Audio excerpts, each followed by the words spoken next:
All right. Welcome, everybody, to this edition of Streets for All Happy Hour. Super excited to chat with Hayes Davenport, who, when I asked for his bio, he simply said co-host of LA Podcast and someone that really cares about the stuff in Los Angeles. It was very short and succinct. But of course, Hayes was also an advisor, a key advisor to Nithya Raman in her successful campaign in Council District 4. So really looking forward to chatting with Hayes. Before we get to that, we wanted to give everybody a few updates. So we got some neighborhood council stuff we want to talk about. We have an initiative. We didn't think the city was doing a very good job, so we've taken matters into our own hands, and we're going to show you our effort to map traffic violence in Los Angeles. Give you a quick update on scooters in Beverly Hills and West Hollywood, something new called RethinkLA, a few wins of the month, and then we will get to our conversation with Hayes. So our icebreaker this time is, what is your favorite taco place in LA? And this question can be very contentious because there are so many good ones. But each person who talks is going to give us their favorite taco place. So before we dive in, if this is your first Streets for All happy hour, just to give you a quick context on who we are LA's first transportation-focused PAC.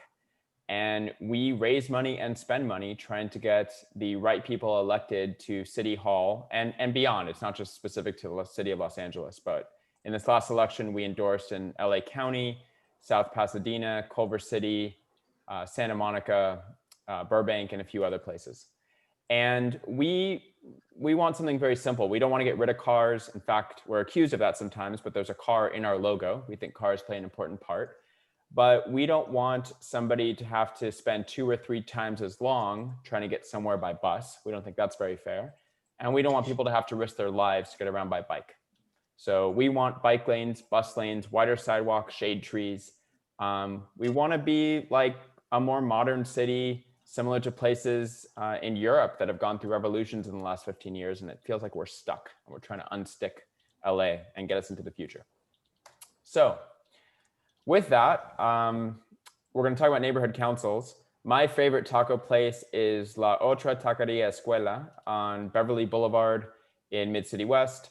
Their only flaw is they don't make their own tortillas, but they have fantastic, very simple tacos. I don't think tacos should be overly complex, and I highly recommend it. All right, so in case, I apologize if this is repetitive, if you heard us talk about this last time, or if you just know it. But neighborhood councils were established in 1999. They are the closest form of government to the people. They can't make laws, but they are an official part of the city's government, and they advise people that can make laws, namely our city council. There are 15 city council districts. If they look ridiculously shaped, it's because they are. They are incredibly gerrymandered. And by the way, we've had 15 city council members for about 90 years now, and we've grown just a little bit in that time. So we really do need charter reform. But the next best thing is the neighborhood council system. So each city council representative makes more money than members of Congress and oversees about 250,000 people. And there are 99 neighborhood councils that are exactly what they sound like, broken up specific to each neighborhood.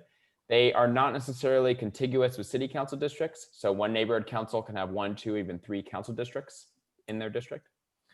They deal with things like land use. When someone wants to build a new condo or apartment building, a neighborhood council, for example, can advocate for bike parking, shade trees, more affordable housing, things like that. Approving grants for homelessness services, taking a position on bridge housing, stuff like that as well. And of course, transportation. When LADOT wants to put in a bike lane or Metro wants to put in a bus lane, it often goes through a neighborhood council. And unfortunately, there are many neighborhood councils in the city that are quite conservative, and they block progress on these things. So our goal is to flip neighborhood councils all over the city, take regressive ones, turn them progressive, and let us move forward as a city. Apologize for any background noise, little kids in the background. So I'm going to turn it over to Adrian, who's going to talk about the upcoming neighborhood council elections. Adrian, take it away. All right, thanks. So my favorite taco spot in Los Angeles is Leo's. It's a truck that is parked on La Brea and I think Venice. And they do the pastor with a small slice of pineapple. Absolutely delicious. And they're just a truck in a parking lot by a gas station. So I recommend checking it out if you are not familiar with Leo's. So neighborhood council elections are coming up.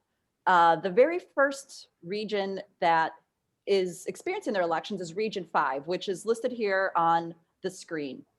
I think there's about 8 or 9 different regions, and they're all kind of stacked differently, so they're not all the same time. But this is the very first one that's going to be happening. So all these dates are the earliest possible case scenario. So filing deadline for Region 5 ends December 28th, and it's open for many of the other regions as well too. So if you're in Region 5, you'll need to request a ballot by March 9th, 2021. The neighborhood council elections are a bit different this cycle. No in-person elections are going to be happening. So in order to even get a ballot, you have to request one. And this is also different than if you're registered to vote. It's not an automatic situation. You have to request it. So once you get it, the ballot has to be mailed by March 16th within Region 5. And then the results will be announced on March 23rd, 2021. So if you're interested in running for neighborhood council, we've got more information on our website at streetsforall.org/neighborhood-councils. And we can connect you with some other folks that are in the same neighborhood council district. That way you could possibly form a slate. That's a great way to strategically get elected. Generally then, if somebody votes for you, they'll be more inclined then to vote for everybody else on the slate as well. And there's a lot of vacancies that are already on neighborhood councils. So if you qualify as a stakeholder, you should consider applying for them. This is a great way to kind of get practice to see if being on a neighborhood council is for you. But even if you do fill one of the vacancies, the term will be over with just a few exceptions in a few months. So if you want to continue being on the neighborhood council, you will still have to apply to run and then conduct a campaign for 2021. There's only a small handful of neighborhood councils that this does not apply to. West LA Sawtelle is one of them because they do 4-year terms. So this is something you'll want to verify. And these are the neighborhood councils in alphabetical order that have vacancies. We'll go through them just very quickly since there are so many of them. But a full list of the vacancies you can get at our neighborhood council page. So streetsforall.org/neighborhood-councils.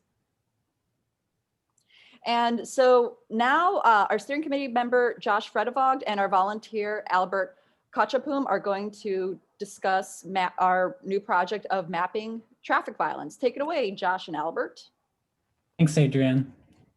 I haven't been eating out very much for obvious reasons, but the place I've been missing a lot for tacos is Sonora Town in downtown. I'm going to talk to you guys about a really cool new data viz project that we're working on to try and hold elected officials better accountable. Every day in LA County, about 100 people are injured or killed in traffic violence, but those tragedies aren't super visible. The data usually isn't available until years later and can still be pretty hard to access. This creates a gap between on-the-ground changes, accountability, and the senseless tragedies that happen in real time. What we've done is we've used data scraped from the app Citizen and built 2 tools to map traffic violence shortly after it happens. Both are still works in progress, but we're hoping to roll them out this week. Michael, if you go to the next slide. So the first is a Twitter bot that I put together, and the handle's called @streetsforall_alerts. And about hourly, this will post every single time that a pedestrian, a cyclist, or someone on a scooter is struck by a car in the city of LA. So if you guys want to give that a follow, that will probably be live in the next couple days. And the idea is to close this accountability feedback loop and change it from yearly to about hourly. Albert Capum is an amazing volunteer who is hugely responsible for building the backend for this, and he's going to talk to you about the map he's putting together. Thank you, Josh. So my favorite taco place would probably be Kogi taco truck, fusion. I don't know if that really counts because it's like, fusion, but I'm also vegetarian vegan. So the tofu tacos is where I go for. Yeah, thank you, Josh, again. So essentially what I'm trying to do is with the data that we have kind of access from Citizen in a way, just create a live real-time map of these areas, localities that you can really see where weekly things are being improved or not improved, or addressed or not addressed by the council members. So it's, as Michael and Josh mentioned, it's a way to keep really accountability to the people without having to wait. So the real idea is to make it as close to real time as possible, but more importantly to really see on a week-to-week basis how we can do this. And ideally, there's going to be like bar charts and everything. What you see right now is just really a mock-up. We have an interactive demo version of this, so if you want to, I could send that link in the chat. But essentially, the real version is going to have a filter where you can choose by pedestrians or bicycle accidents, and you can really get into the details of like even scooters or other things that we have been collecting. So that's basically it. I hope to share more updates throughout the next happy hours. So thank you. Thanks for your efforts, Albert. Yep, appreciate it. All right, so I'm going to give you guys some not so great news about scooters. First of all, Beverly Hills, as you might know, had a ban on scooters and dockless vehicles. In fact, I convinced my wife once to ride to a date night in Century City, and she didn't want to arrive sweaty. And I said, great, we'll take a jump e-bike. And the motor literally cut off through Beverly Hills. And the second we got to the LA border, it got back on. So the geofencing works really well, but that sucks for regional transportation.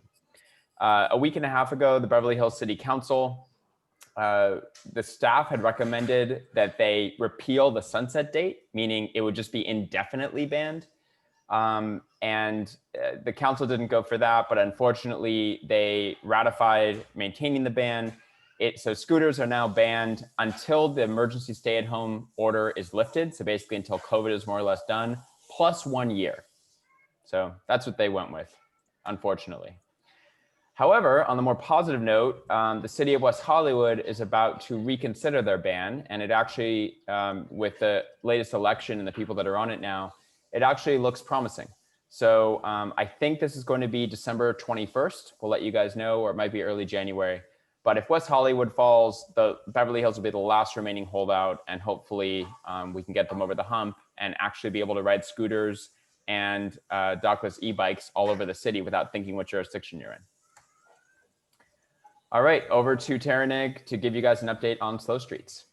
Hey guys, so my favorite taco place is Vegetino's, a vegan taco truck that comes to the Valley every Wednesday and Friday. I really enjoy their mushroom tacos. And pre-COVID, I would bike over there and grab some tacos. So when COVID hit, car traffic fell, as we all know, and people were trapped at home often. Cities around the world opened some of their streets to people to maintain their physical and mental health. Some of these streets transformed from carways to spaces for citizens to walk, bike, stretch, get some fresh air while safely distanced from each other. LA was a little slow to implement this concept, but with the work of Streets for All and other organizations and advocates, LA DOT finally implemented a program allowing communities to request temporary slow streets in their neighborhoods. So people have loved this program so much so that the city will now be making these slow streets permanent by installing various infrastructure pieces like bulb outs, permanent signage, and bollards. Bulb outs narrow intersections and help slow down cars and increase visibility to pedestrian, or like increase pedestrian visibility. The speed limit signage will are suggestions, but it will still help likely reduce speeds. When the project is finished, we will have over 50 miles of slow streets throughout LA. The work will start in January. Passing it over back to Michael. Thanks, Taranig. So we really want to inspire people to think about their street differently.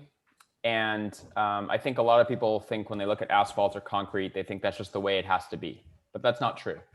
So Rethink LA is a new initiative from Streets for All that is kind of cool. You can go to this URL. You can pick a street near you. It doesn't even have to be near you, a street that you want changed. You can choose what you think should be changed. And you take a screenshot of a Google Street View and submit it to us. We will go through these. We will pick a few. We will have our volunteers do before and afters, like this one on Venice Boulevard. And we'll work with you in your community to take it to the council member and DOT and try to get it implemented. So we're really excited about this, and we hope that it inspires people to, again, rethink streets near them, differently. And we can actually take what they want and possibly put it into action and get it in the ground. So that's Rethink LA. Now, jumping into the wins of the month, I'm going to turn it over to Kyle to talk about our friends in Santa Monica and all the good stuff they're doing. Hey, everybody. So to start off, my favorite taco place is Charlie's Tacos. It's a food truck over by where I stay in Highland Park. It's pretty popular and it's pretty good, and good prices and everything too. So the Ocean Avenue cycle track is a newly debuted cycleway along Ocean Avenue. It's about 0.6 mile long. It's a two-way bike path on the beach side of the street, running all the way from the incline to a little past the Santa Monica Pier. And it's still there, just continues as a one-way. It's ready to go right now, and the city continues to put final touches on it. It has a number of clever features to help it integrate with the surroundings. But what's been really impressive is the speed of implementation. Just about a month ago was when it was in the public realm, and today it exists physically. So that's like amazing. It's a key feature of cities that are really taking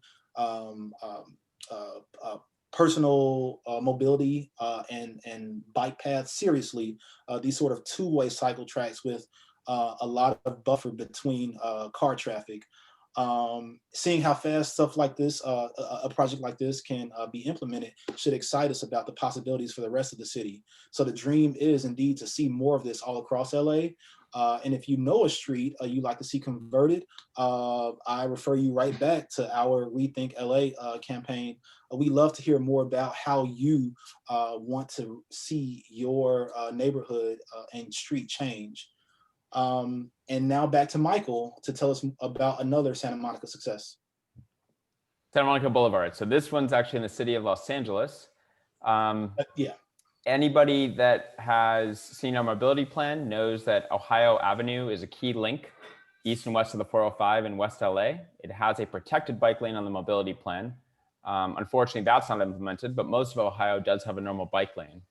But if you've ever ridden it, there's this really scary 3-block gap where Ohio ends at Westgate and then picks up again near Bundy, and it eventually turns into Broadway in Santa Monica. So some of you may know Ryan Snyder. He now works at Caltrans on bike projects.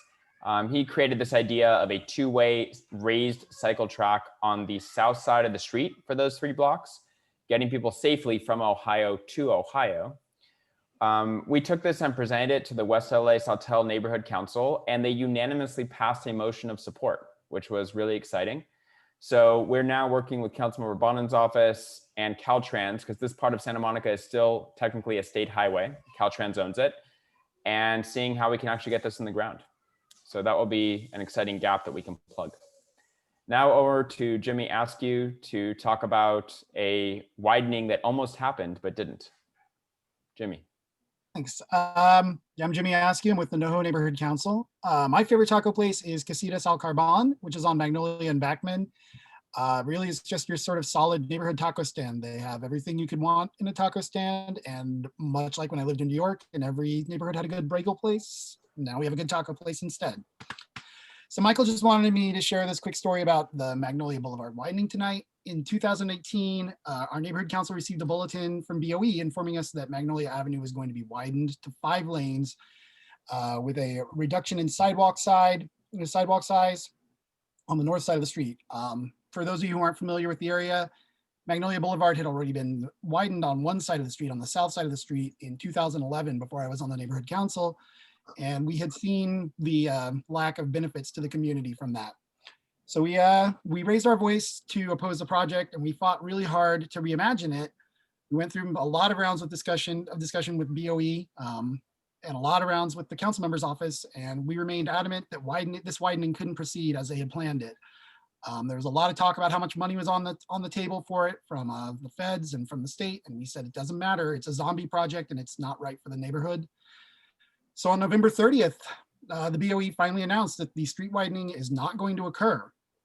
And instead, they're going to implement various safety features, which you can see on the screen here, including hawk beacons, leading pedestrian intervals, hardened curb bump outs, and speed tables on the street, which will help to slow automobile traffic. We're getting major upgrades to our storm drains, and we're getting more trees. The only thing we didn't get that we had asked for was bike lanes, but Magnolia Boulevard was never scheduled for bike lanes under Mobility 2035. So we'll work for 2055 on that one. I think Magnolia now has a real chance to be a blueprint for what the city could do going forward. It's a street that orients itself around a safer experience for pedestrians and other road users instead of functioning as a speedway for car traffic. And it's thanks to the work of the neighborhood council, safer streets advocates like Zach Rinu, and our allies in Street for All, and the council member's office, particularly Sahag Yadalian, who worked hard. Sahag Yadalian, who worked hard to help us make this happen. So, you know, you talk about joining the neighborhood council to be a progressive and to make change, and this is exactly this. Without a safer streets advocate on the neighborhood council, this project would have moved forward, and we would be looking at a 5-lane strode instead of a street. Thanks, Jimmy. And we're inspired by what you guys were able to accomplish. We're actually putting together a list of other zombie widening projects that are still going forward based on old level of service data and trying to activate people to do what you guys did. So congratulations. All right, let's get to our guest of honor.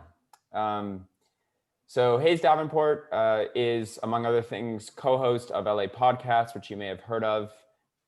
He's used to asking the questions, not being asked the questions. So Hayes, thank you for indulging us. And he was also a really key advisor to the Nithya Raman campaign. So Hayes, I'm wondering if you could start by just describing the role that you played on Nithya's campaign. How did you first meet her, and what exactly did you do on the campaign? And had you ever done anything like this, or was this a first for you? I spent a lot of time thinking about my taco place. Am I allowed to say that too? Or do I say? I'm so sorry. I forgot that. And by the way, I forgot two things. You guys see that link up there? If you have a question for Hayes, we're going to get to a Q&A portion. So please go to that link, ask questions, and we'll do that at the end. But yes, please proceed with your taco place. Mine is relevant because it's transit related. I live in Silver Lake now, but I used to live on the west side for a long time. And my favorite taco place there was Tacos Por Favor on Olympic. They just do like everything pretty well. And I got a job offer in that area of Santa Monica, and I took it even though it was like a 75, 90-minute transit commute, because I would get off at Expo and Bundy, which is like right next to Tacos Por Favor, and I could eat breakfast burritos there every morning, and that's what I did. The question was, how do I know Nithya, and how did I get involved with the campaign? I know Nithya. I happen to be wearing the t-shirt of the organization that she co-founded in our part of the city, SELA. I met her at a wedding, actually, of some mutual friends. I told her I lived in Silver Lake, and she said, you should come out. We're doing outreach to encampments in the community. We're connecting people to services. We're helping organizations like PATH and Homeless Healthcare know where people live and what their needs are, so they can connect people to services in that way.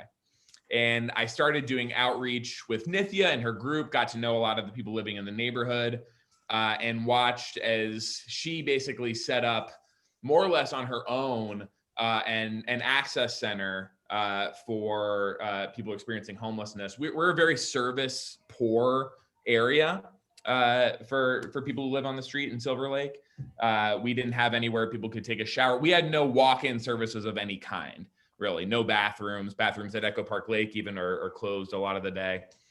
And Nithya and Sela set that up without, to me, the engagement from the city that I personally felt like this issue needed. They sort of left us on our own to do that. And we didn't get meetings with our council members on this issue. And we were a group of like 50, 60 people living in these neighborhoods. And with the urgency that I think we're all experiencing around homelessness, I sort of felt like there was a need for someone in that position who would not just be respondent to the emergency, but really proactive about it, really be an advocate in that position. And I'm a TV writer historically, and I was a showrunner of a show on TBS when Nithya told me that she had decided that she was going to run for this seat. I quit that job to be a volunteer for her campaign full time. So yeah, I didn't really have a title on the campaign. I was always a volunteer and just kind of went where I was needed. But a lot of that was related to like content production and like how to take policies and issues that can sometimes be kind of boring if you deliver them in sort of their driest form, and getting them to a place where people could really engage on them, and hopefully understand the city a little better. That's mostly what I focused on in the campaign. Awesome. Well, let me ask you the $1 million question. Did Nithya win because she was just an amazing candidate? Was it because of how amazing her volunteer organization was, how the campaign was run? Or was it because that this is the first time a city election and a federal election were synced and the turnout was 4x the normal and much more progressive? So the short question is, how reproducible is this? And are we just a few short years away from an all progressive city council? It's such a great question. I argue with myself and with other people about that all the time. So when we first got into this race, it was, with the knowledge that the elections were realigned, and we were sort of operating under the premise of like, people are voting anyway. People are going to be at the poll. We thought they would be at the polls. That didn't turn out to be the case. But people are going to be engaged. Like turnout is going to be huge. And so all we have to do is educate people about these down ballot races to help our cause. In retrospect, I actually think because of what ended up being a huge volunteer coalition, we had more than 2,000 people volunteer in some capacity on the campaign by the end. I think we actually would have fared better in a low turnout race because of the level of enthusiasm. If the object is to get people to vote at all, which is like a bigger lift to get people to do that. I think the fact that we had so much enthusiasm behind us would have benefited us in that situation. But ultimately it is because Nithya, I saw her do it with Sela. I've seen her do it with so many other organizations. This is the biggest reason why I had so much faith in her as an elected, someone who should be in this position, is because I saw how she builds not even just teams and organizations, but communities around an issue. Sela became a legit community in a very short time, and it's continued to grow with the team that she put together. Her work and the work of a council member is really mostly about management, just managing people.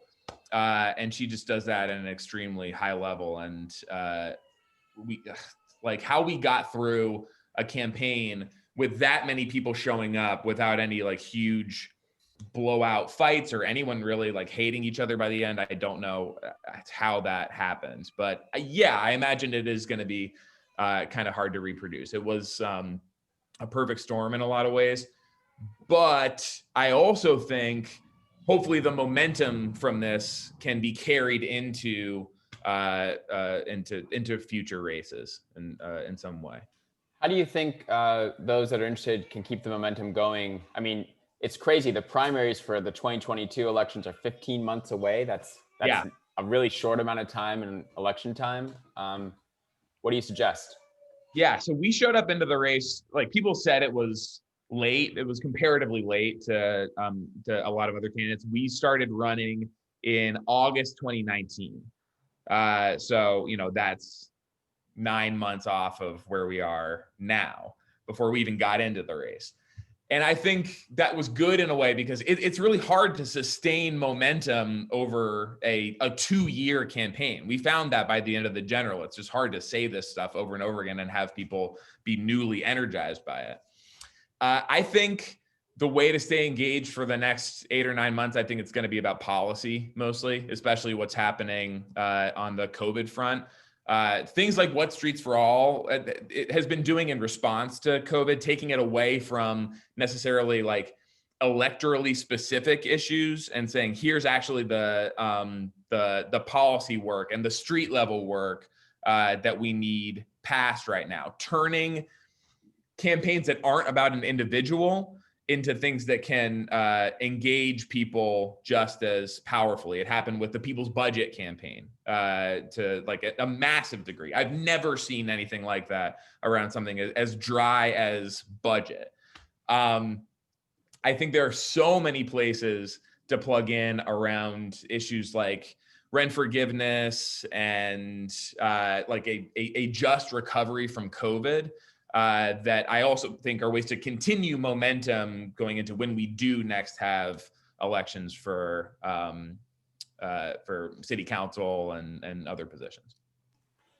Yeah, I'll also say she took positions. I mean, her candidate questionnaire was one of the best ones we saw in any race we endorsed, but she took positions that historically would be third rail in LA politics. I mean, someone advocating for bus lanes and bike lanes at the expense of car space, and that's not something you see every day, and she won.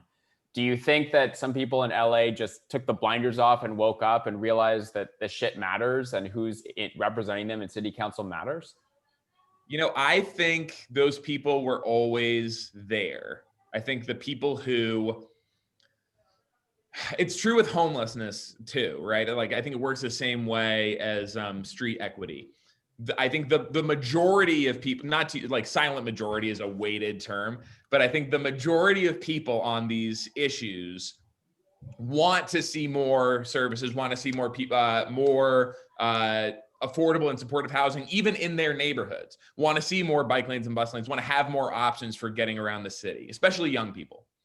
But in previous elections had not been as vocal, partly because the elections were off cycle. I also don't think in years and decades past, they were really the target of a lot of candidates. Like, candidates were going to the people that were already very invested in city government instead of focusing on finding new voters. I'm always shocked by in Hollywood.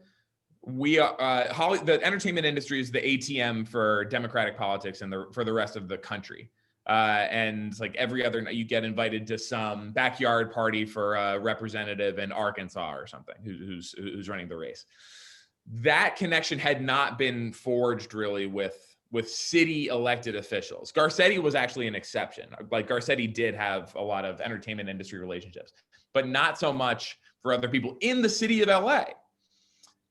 And I think that was partially because it's not as much of a transactional industry with the city. If you're like a creative, there's not as much that you want from city government that like benefits your business. And so there weren't natural conversations to be had there. But we really worked hard to forge that connection in our campaign to get to new voters. Like, that was the whole idea, to get the attention of people that were not paying attention to the normal channels that city government is usually advertised in. So yeah, it's a long way of saying people, I think, do like this stuff. They want this stuff. And it didn't feel controversial to be saying it if you believed that most people out there were more people were receptive to this stuff than not. What do you think we can expect from her in her first year in office? Could we actually get some of our mobility plan implemented? Do you think we'll start seeing bike lanes in CD4? Do you have any idea? Yeah, I mean, she, I think, is going to focus on the high injury network when it comes to, and there are a lot of high injury network corridors in the district. The work, like so much of the work that has already been done by Metro and other agencies to like classify where the need is and where the potential is.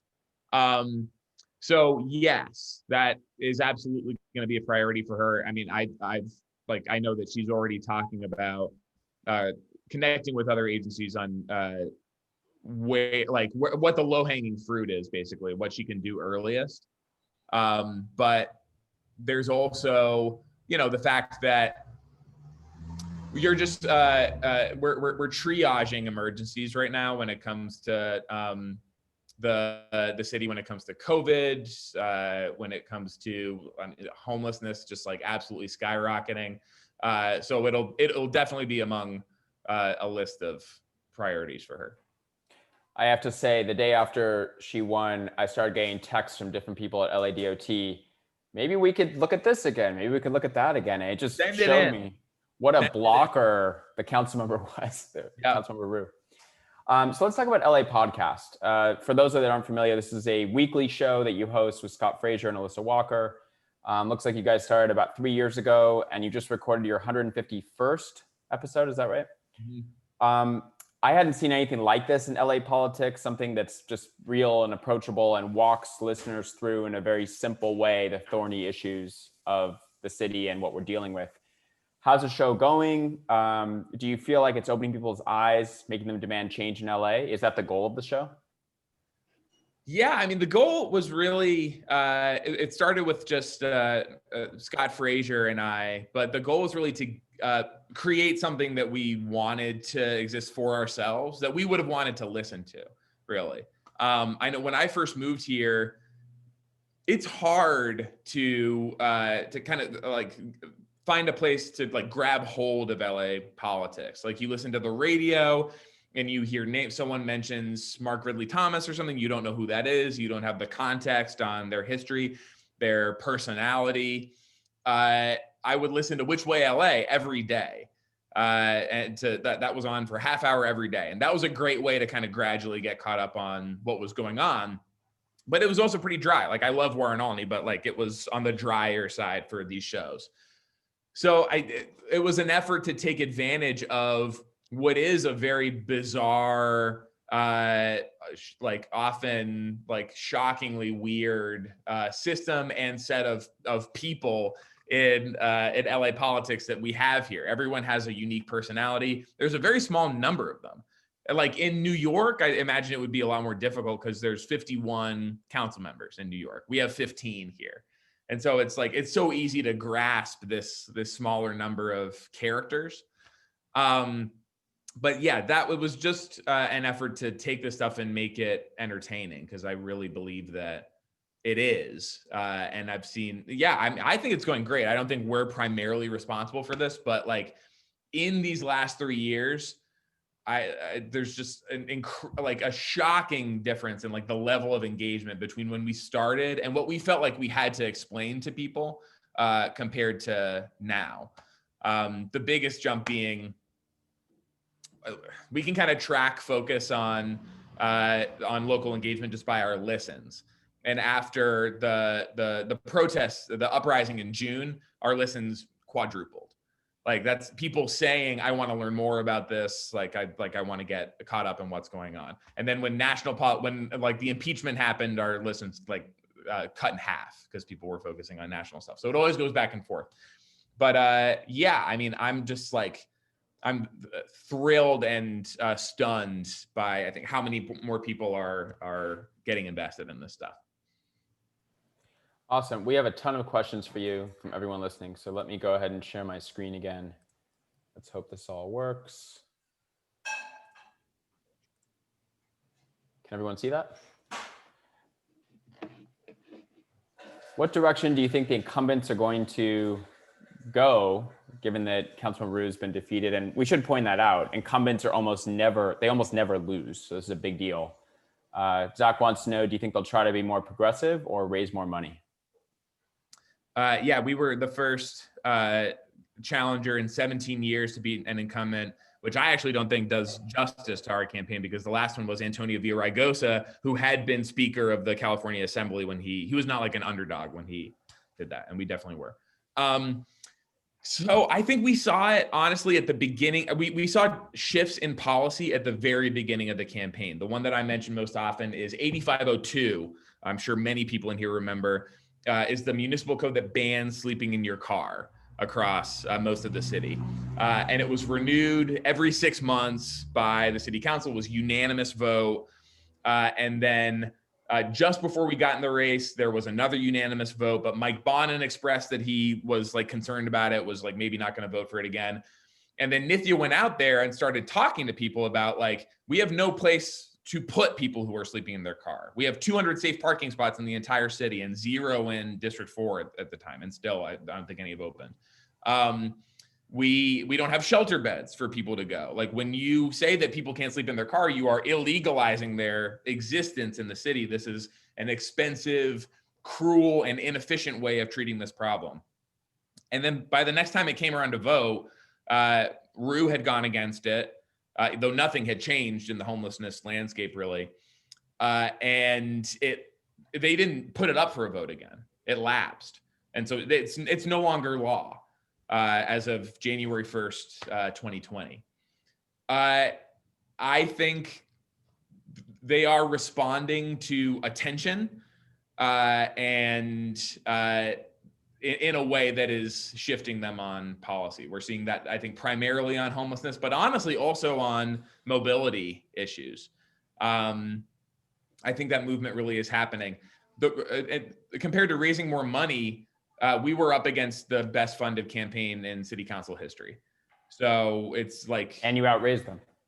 Only in the general. Overall, we were crushed. Like Streets for All was the only IE that came out for us, really. I think it was 700,000 to 12,000 was our IE, our PAC spending disadvantage by the end. But we did outraise the incumbent a little bit in the general, but he had raised and spent, I think, $1.1 million just in his own campaign in the primary. So like overall, it was like 3-1 in terms of spending. Yeah, this reminds me of the LA Times endorsement of Rue that said, Nithya's got some good ideas and Rue should just adopt them. So it sounds like you think people are going the more progressive route, which is great. Right. All right. Daniel wants to know if you could go on a long bike ride with one LA city or county elected official not named Nithya, who would it be and why? That's such a great. I'll probably add Ware. Can I add Ware as well? Ware too? Yeah. I haven't done the Park to Playa trail yet. I don't think it's done. And some people describing it have made it seem kind of scary and different. I think I would get lost. So I would need to go with someone who knows it very well. So maybe I would go with Mark Ridley Thomas, who I know helped set it up. But for anyone who's seen the LA River Follies video, Mitch O'Farrell, he rocks a helmet. He's got the light up orange shirt and stuff. Like, I just feel like he would be able to, like, I would feel safe riding with Mitch O'Farrell on the Park to Playa trail. If anyone who hasn't seen the LA River Follies videos, it's fun to. You can't miss it. Yeah, everyone's seen it. John wants to know your thoughts on George Gascon's proposed slate of reforms, and how monumental is this? And do you think he can live up to these promises? It's massive. It's like everyone I've talked to over the last few days is reeling, both for just like joy and exaltation, but just like shock at the scope of what is being described by this office. Can he live up to his promises? I think absolutely yes. It's a one-man decision. That office is unbelievably powerful. If he wants to go through with this, he can do it. Right now, the only obstacle is a lot of prosecutors in that office are not agreeing to follow through. He dismissed charges against a protester yesterday, and a prosecutor refused to follow up on that order. But that's fixable for him too. I posted about this, but my real anxiety about it is we have seen a machine pop up around in the aftermath of decriminalization to blame every social problem that we're facing on fewer people being jailed.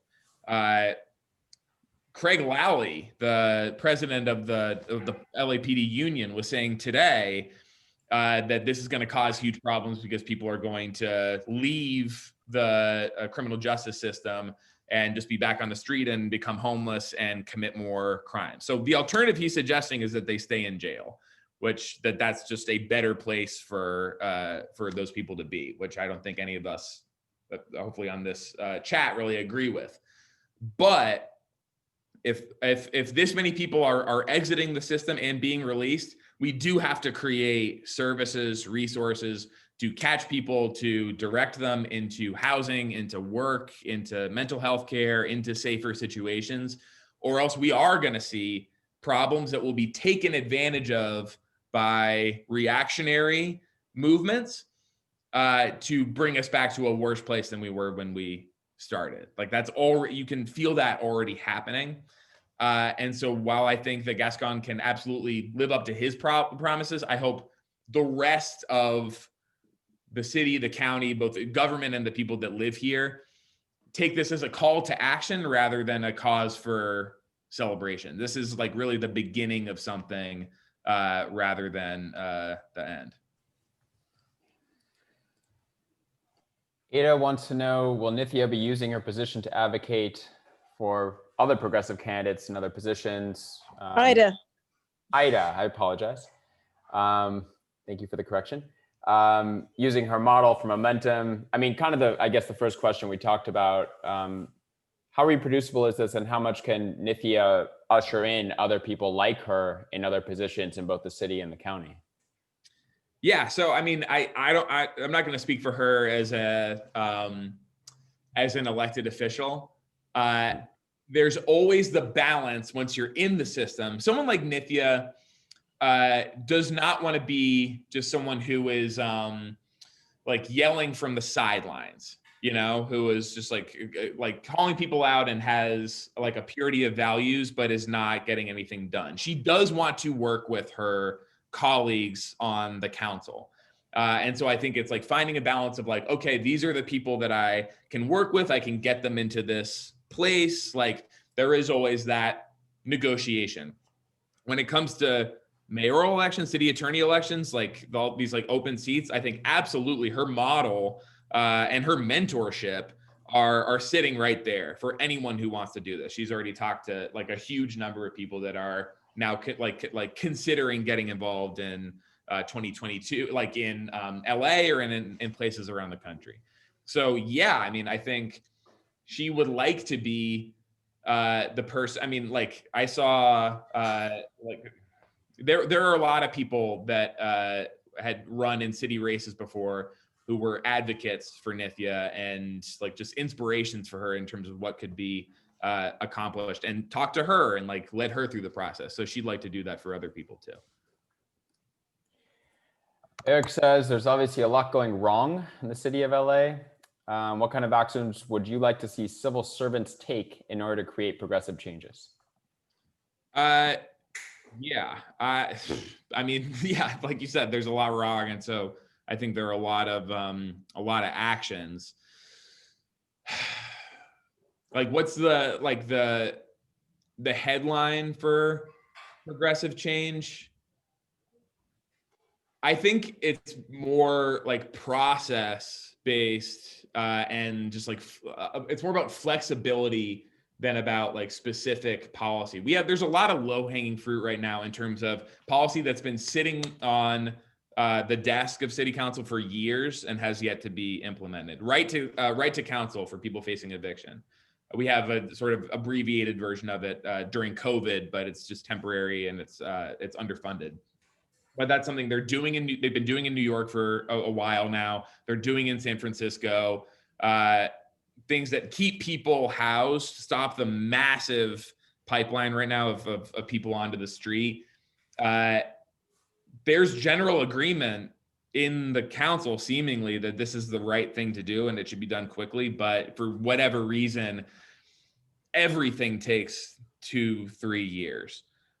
Things like no new gas hookups in new construction. They've done in San Jose, they've done in Berkeley, they just did it in Ventura County. They're talking about it in places all over the country. We are once again taking like a very plodding approach to what is only the first step in what needs to be like total, like full activation around climate issues. So my answer is urgency. We like every step of the way, we're 5 to 10 years behind schedule on what we need to be doing. And so whatever needs to, whatever like red tape needs to be cleared out to get these processes to move more quickly, I think is worth focusing on. I'll also just add that a lot of them are probably used to having council members kill otherwise good ideas. I know a number of people at Vision Zero and DOT that know how to change streets so they'll be less deadly, and the council member doesn't want to do it because it doesn't want to piss off people driving. I mean, that's a perfect example of the work having been done already, and then it sits there forever. Like how much of the mobility plan is now several years old, and 5 years old, and with basically no action on it. So yeah, that's a great example. Other than being a highly paid podcaster and blogger, how do you spend most of your days now? And are you going to continue working with Nithya on council? I talk to Nithya all the time. Mostly like you say, I'm focusing on spending that LA podcast money, which is just piling up. The cash is just like rotting in my house. So I just need to, I've not made a single dollar from LA podcast. How do I spend most of my days now? I'm talking to people about the ways that aspects of Nithya's campaign can be useful for the next 2 years. Like I was reading AOC talking about the aftermath of the Obama 2008 campaign and Organizing for America, and like what they put together was this incredible machine, this unprecedented machine that was sort of allowed to fall apart over the next few years. And we would like to take sort of what we built for Nithya and keep it alive and share it, to kind of open source it to other policy efforts and electoral campaigns if possible. So I'm not going to work in Nithya's office, but talk to her a lot, and I just want to keep what we built moving if we can. What role did technology play, if any, in Nithya's campaign? I mean, social media was the biggest part of how we got out there by far. We did not have friendly partnerships in local media at all. In announcing Nithya's victory, news anchors didn't know how to pronounce her name on local TV news. Obviously, LA Times, we got like coverage in the LA Times, but in terms of like editorials, like we could not go through traditional channels, which just don't take challengers seriously in local media. So we had to get out there on our own.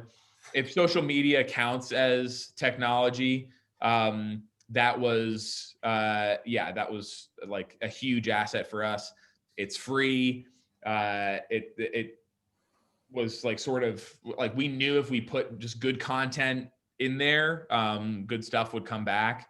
I'll also, just for anyone who's thinking of running, ActBlue is like a killer app, essentially. We were the first campaign in LA city government to use ActBlue. We really had to fight in the general election to get permission to use it because the city wasn't really familiar with it. But so many people use it now that it's like a one-click process for donor. I'm sure like so many people on here have used it, and you can see on the back end what % of people are using ActBlue Express, which is what you've signed. Your card information is in there. You just say how much you want to donate and click a button. And in the general, I think that was like 55% of donors went through ActBlue Express. So that technology that I don't understand, that's happening somewhere else that the ActBlue did, was big for us. Two last quick questions, almost out of time.